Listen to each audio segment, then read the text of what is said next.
Good morning, students. In today's class, we are going to learn about triangle law of vector, Lami's theorem, and application of a parallelogram law of vector. Yesterday, we came to discuss.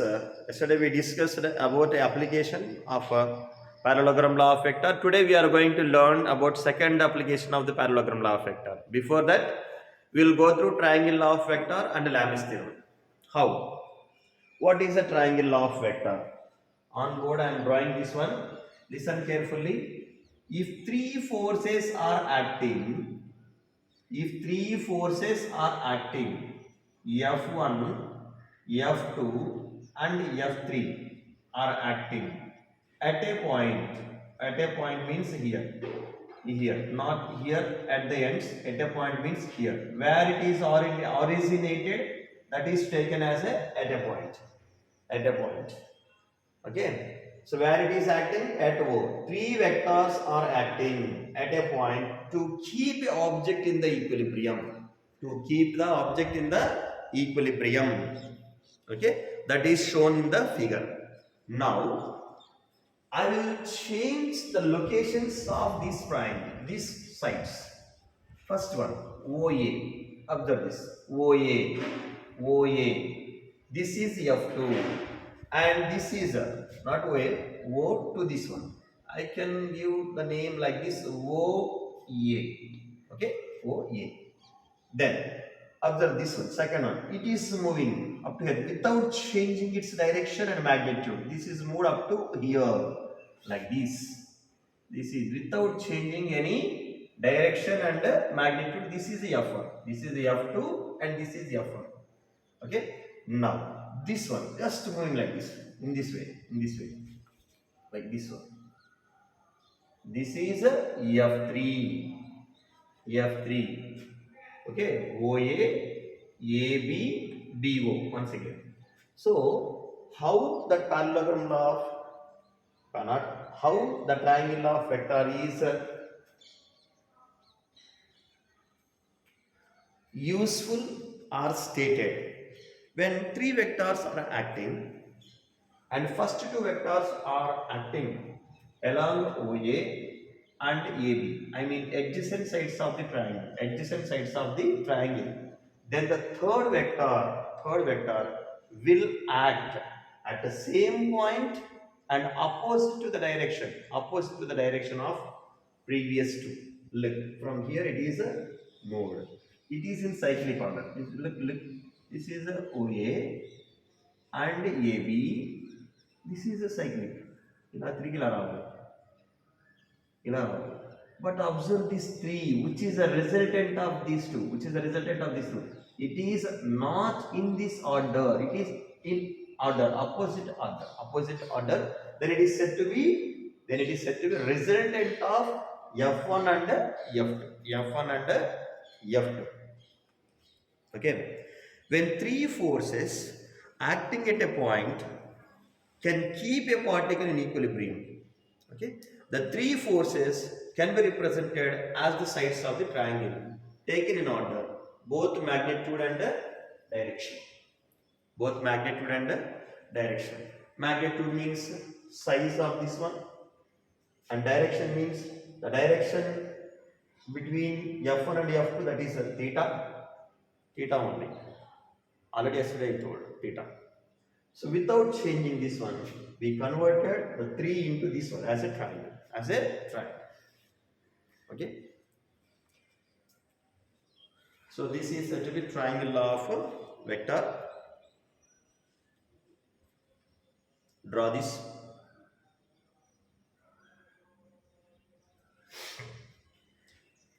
And here one speciality is that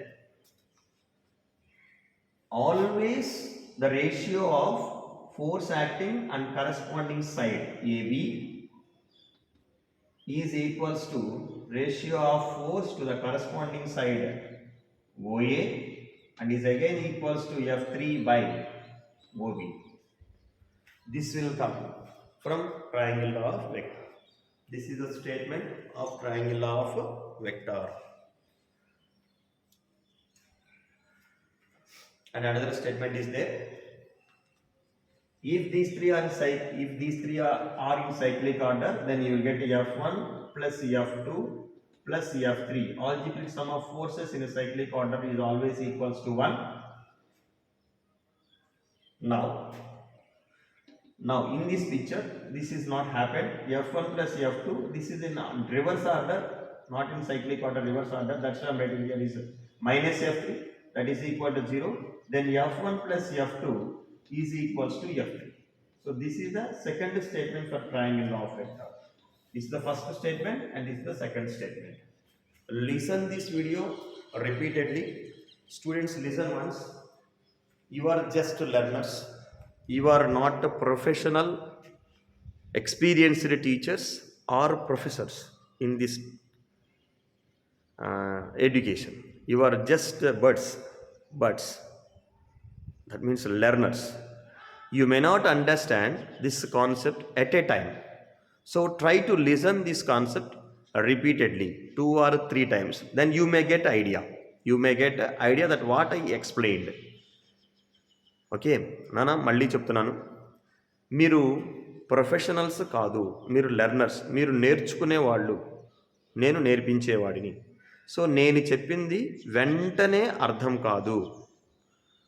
మీరేం చేయాలి అంటే 2-3 సార్లు వినాలి. ఈ video పక్కన download button ఉంటుంది, అది download చేయండి. డౌన్లోడ్ చేసి వినండి, తర్వాత డిలీట్ చేసేయండి, అది ఉంచకండి. యూట్యూబ్లో ఎప్పుడు ఉంటుంది ఇది. అది ఉంచితే స్పేస్ ఆక్యుపై చేస్తుంది. నేను లెసన్ కూడా చాలా తక్కువ పెట్టడానికి రీజన్ ఏంటంటే మీకు స్పేస్ ఆక్యుపై చేస్తుంది మీరు డౌన్లోడ్ చేస్తే, అందుకని. ఓకేనా? మీ ఫోన్లో ఈ మెమరీ, దీనివల్ల ఎటువంటి మెమరీ లాస్ ఉండదు మీకు. సో ఈ లెసన్ వినేటప్పుడు నేను చాలాసార్లు చెప్పాను, మీరు లెర్నర్స్, మీరు ఎలాగైనా వినొచ్చు.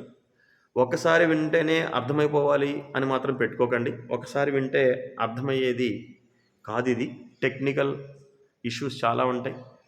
అది చూడండి ఎలా ఉందో ట్రయాంగిల్. మీరు అనుకున్న ట్రయాంగిల్ ఎప్పుడైనా అలా గీసారా? ఆ ఫోర్సెస్. కాబట్టి ఇది మీరు అర్థం చేసుకోవాలంటే మెమరీలో పెట్టుకోవాలి. అంటే రిపీటెడ్గా వింటూ ఉంటే అలవాటు అవుతుంది బ్రెయిన్కి. సో మన బ్రెయిన్కి ముందు అలవాటు చేయాలి ఇలాంటి కాన్సెప్ట్లు ఉంటాయని చెప్పి. కాబట్టి ఒకసారి వినంగానే రాలేదని మాత్రం ఫీల్ అవ్వకండి. అది అర్థం కాదు, మీరు చిన్నపిల్లలే కదా, ఇప్పుడే అర్థం కాదు. ఇది రెగ్యులర్ టెక్స్ట్ బుక్ లెసన్ అయితే చెప్పిన వెంటనే అర్థమైపోతుంది. అర్థమైనంత మాత్రాన చూడకుండా చేయాలని ఏమీ లేదు. కాబట్టి ఖచ్చితంగా రిపీటెడ్గా వింటేనే ఇట్లాంటి టెక్నికల్ కాన్సెప్ట్లు అర్థమవుతాయి. లేదా బైహార్ట్ చేయాలంటే 2 ఫార్ములాస్ బైహార్ట్ చేయొచ్చు. డోంట్ డూ లైక్ దట్, అలా చేయొద్దు. ఓకేనా? So a small application for this triangle law of vector, I will go for Lami's theorem. Then application is Lami's theorem. Now, if 3 coplanar forces acting at a point keep it in equilibrium, then each force is proportional to the sine of the angle between other 2 forces.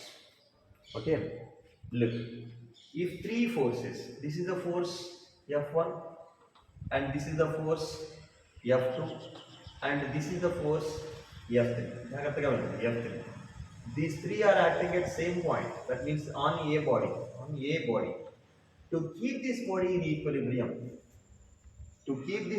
equilibrium, force F1 is always directly proportional to sine of the angle between other 2 forces. Other 2 forces means F2 and F3. Sine of the angle. And this angle is alpha. If I am taking alpha, then sine of the angle means sine alpha, like this. Proportional to sine alpha. So how can you write this one? By removing this proportionality symbol, you need to write a constant. F1 is equals to constant and equal to F1 is equals to k sin theta. F1 is equals to k sin theta implies k is equal to F1 by sin theta. K is equal to F1 by sin theta. And come on to the second force. This is F2. F2 again it is directly proportional to angle between, that is beta, angle between other 2 forces. This is F2. Other 2 forces is F1 and F3. What is the angle between F1 and F3? Beta. Then F2 is directly proportional. F2 is directly proportional to sine of the angle between them, sine beta. And F2 is equals to remove this proportionality symbol, we need to write equal and k, one constant, and k sin, sorry, sin theta means here theta is alpha, theta is alpha, and here sin alpha, f1 by sin alpha. Similarly, I am writing here sin beta, k sin beta implies k is equals to f2 by sin beta. Let's come on to the third force, F3. F3 is directly proportional to sine of the angle between other two forces. Close this one, F3. Other two forces are F1 and F2. And what is the angle between them? Gamma. So F3, you can take 30, 40, 50, whichever it is. But the total must be 360, right? Not 30, 40, 60. Total must be 360. F3 is directly proportional to sine of the angle between other two forces. Close this F3 and observe these other two forces F1 and F2. What is the angle between them? Gamma, right? That F3 directly proportional to sine gamma. And F3 is equals to proportionality constant into sine gamma. Sine gamma implies K is equals to F3 by sine gamma. So all the constants are same. LHS are same. Then I will write RHS as equals to, with is equal to symbol, F1 by sine alpha is equals to F2 by sine beta is equals to F3 by sine gamma. So this is the statement for Lami's theorem, which is one application of triangle law of vector. Okay, this is a small concept in the application itself. Here, what is our statement? Force is always directly proportional to, when the object is keep in equilibrium, by acting three forces at a point, to keep the body in equilibrium, there are three forces are acting. What is the relation between that force and the angle made by the other two forces? That relation is force is directly proportional to sine of the angle between other two forces. Suppose if I am taking F1 is directly proportional to sine of the angle between other two forces, which is taken as alpha. So keep close this F1. Other two forces are F2 and F3 only. What is the angle between these two? It is alpha. That is why I am writing F1 is proportional to sine alpha, and F2 is proportional to sine beta, and F3 is proportional to sine gamma. By doing simple calculation from mathematics, just and trigonometry. Okay, by adjusting LHS with RHS, you will get F1 by sine alpha is equals to F2 by sine beta is equals to F3 by sine gamma. Tractor is coming. So wait 1 minute. So draw the previous slide, Lami's theorem and statement. Now I will go for application of parallelogram law of vector. Here one small trigonometry. Okay, ma. This is application of parallelogram law of vector. This is the resultant of parallelogram law of vector. R square is equal to P square plus Q square plus 2PQ cos theta. Okay. If P is equal to Q, then what will happen? What is the resultant? That resultant is this one. We are going to calculate with the help of these two. Now R square is equal to P square plus, instead of writing Q square also, we are writing P square only, plus 2 into P cos theta. Then R square is equal to P square plus P square 2P square 2P square cos theta, right? Then R square is equals to 2P square is a common, then you can write 1 plus cos theta. Okay, R square is equal to 2P square. What is 1 plus cos theta? 2 cos square theta by 2. Okay, from the trigonometry, your sir will explain this in school. This is the formula. 1 plus cos theta is equal to 2 cos square theta by 2. That I am writing here. 2 cos square theta by 2. Then R square is equal to 2 into 2 square T square cos square theta by 2. Remove this square on both sides. Then you will get R is equal to 2P cos theta by 2. Okay, my dear children, this you can repeatedly listen, then you can understand. Okay, my steps. Listen my steps. Whatever my statements, and follow the steps. You do the same for the second one. When P is equal to minus, Just you do this at your home. P is equal to minus q, then R is equal to what? Continue this one. Okay. In tomorrow's class, we will meet once again.